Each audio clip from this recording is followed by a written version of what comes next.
So isang mapagpalang panahon sa inyo mga kaibigan, bro and sis, sa lahat ng mga vloggers, charity vloggers, antingiros, antingira, sa lahat ng mga tumutulong sa mga larangan ng espiritual. So magandang umaga sa Luzon, Visayas, Mindanao.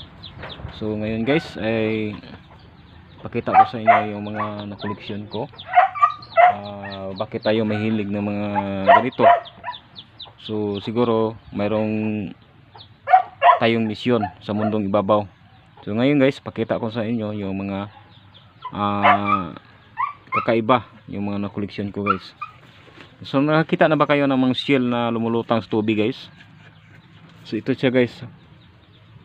So iwan ko kung anong pangalan niya sa inyo ito. So makikita nito sa malapit sa yung may mga nipa o mga katunggan guys. Nakita natin to sa gitna ng sa gilid ng mga sapa. Ito guys. Ayan guys, lumulutang siya guys. Yan. So mayroon din tayong guys, koleksyon na isang fossilized na laman ng Shiba Eye. Ito. Laman ng Shiba Eye guys, malaki. So ito yung takip niya guys. Yan, ito yung ginagawang pangpalaman sa bao, nilalagay sa yung iba sa mata ng mga one eye dahil ito ay nag-akit, swerte at nagtataboy ng malas, nagtaboy ng mga usog. Ito guys, dahil takip ito ng isang uri ng shell na tawagin sa amin sa Bisaya ay butlog o lumban. So guys, so mayroon din tayong dalawang piraso to guys. Yan, mayroon tayong bahayan ng artifacts ng taklobo guys, malaking taklobo. So ito yung pinagmula ng pearl, pero yung totoong pearl ay wala dito guys sa katawan. Andun yung totoong pearl na magiging mutya ay nasa kanyang laman. So makikita natin yan dahil marami na akong nakikita niyan. Kahit ako ay binibili yung pearl na totoo. Nilalaro nila yan guys sa ilalim ng dagat. Parang laruan nila yan, yung pearl. Tawagin sa Milo pearl. So iba-ibang klase guys. Merong brown, mayroong white brown, mayroong red yellow, red orange. So depende sa klase sa ng Milo pearl. So mayroon tayong nakuhang guys, batong lampasan. So puti ito guys. Ito hindi. Yan, tagos ito sa ilaw guys, yung bato na ito. So nakita natin ito sa gitna ng tabing dagat. So quartz at saka yung batong tawag sa aming bantiling, matigas na bato. Mayroon din tayong nakita guys na para siyang ipo-ipo guys, kabilaan, yan ipo-ipo, kabila din ito guys. Yan, tawagin nila ay isang Saturn na gems, Labrador gemstone o Saturn ang tawagan sa mga antingero. Ito yung koleksyon natin guys. Meron tayong guys, isang batong kahoy na batong kahoy ito guys. So billion years bago nabuo to guys, bago ito na tigas. Dahil yung kahoy na nabulok, naghigop ng minerals. So nabulok na pabulok yung kahoy. So ito yung naiwan, yung minerals na ito, yung bato, nagiging bato na sa tagal ng panahon. Ito guys, dalawang piraso ito guys, yung isa guys. Yan, ito bago mabuo ito guys, matagal na panahon. bago ito buo. So nagloko yung natin guys, cellphone.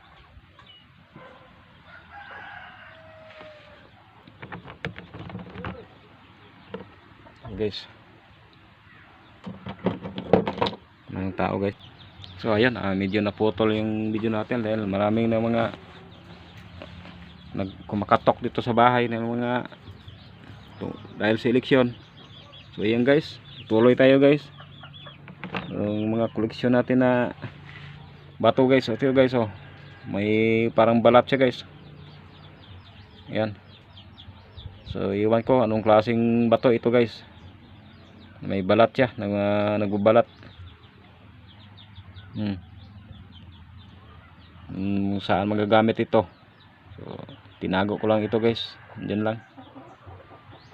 So dami na tayong naipon guys. So ito guys, isang fossilized na sabi nila ay bunga ng sirgilas.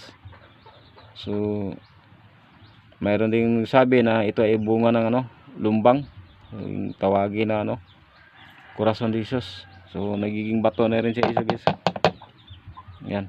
So yan nga, dahil nahulog siya galing sa puno, tapos na palanta ng palanta, so naghigop siya ng mga minerals kung saan siya nahulog. Lumawa doon sa nahulog sa bato, sa ibabaw ng bato, hinigop niya yung mga minerals. Sa tagal ng panahon ay nagiging matigas na siya guys, nagiging bato. So tagal ng panahon bago ito na itong mga kamangha-mangha na mga gawang nature guys. So isang siyensya lang makapagpaliwanag nito guys, sa larangan ng siyensya, science. So maniwala naman ko niyan guys na naghigop siya bago siya nabuo ng bato siya guys. So nakadepende na yan kung saan siya nahulog. So isang koleksyon lang ito guys.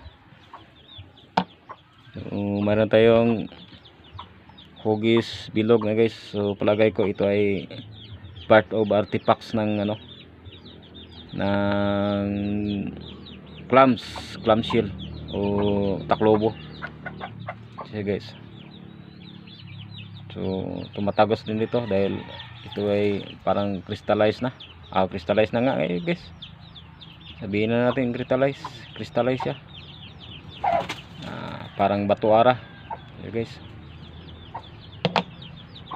Ito mga gemstone guys, koleksyon natin. Ayan. Jade ata ito. Halo yung kulay. Parang ube Yan. So guys, ito yung fossilized din ng guys, shield, isang shield. Ayan, shield ito guys, yung shield na tawagin sa amin na alitob. So iba't ibang lugar guys, iba't ibang pangalan. Okay guys.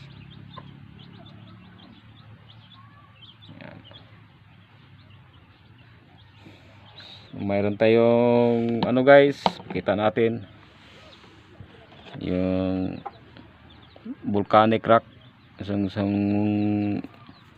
pag ng bulkan guys, binubugan ng bulkan.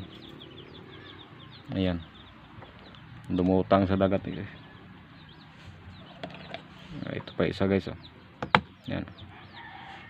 Ito yung mga klase ng mga bato guys, hinahalo ito sa pagkasa ng bao. So dahil lumulutang siya na bato. Ito guys. Ayan. Ito yung parang ngipin ng megalodon guys. Yan. Ngipin ng megalodon. So nakuha ko ito din sa dagat. Ayan. Yung sabi sa iba, kidlat. Ngipin ng kidlat. Sa akin, nagdalawang isip ako dahil batong kidlat hindi naman natin nakuha sa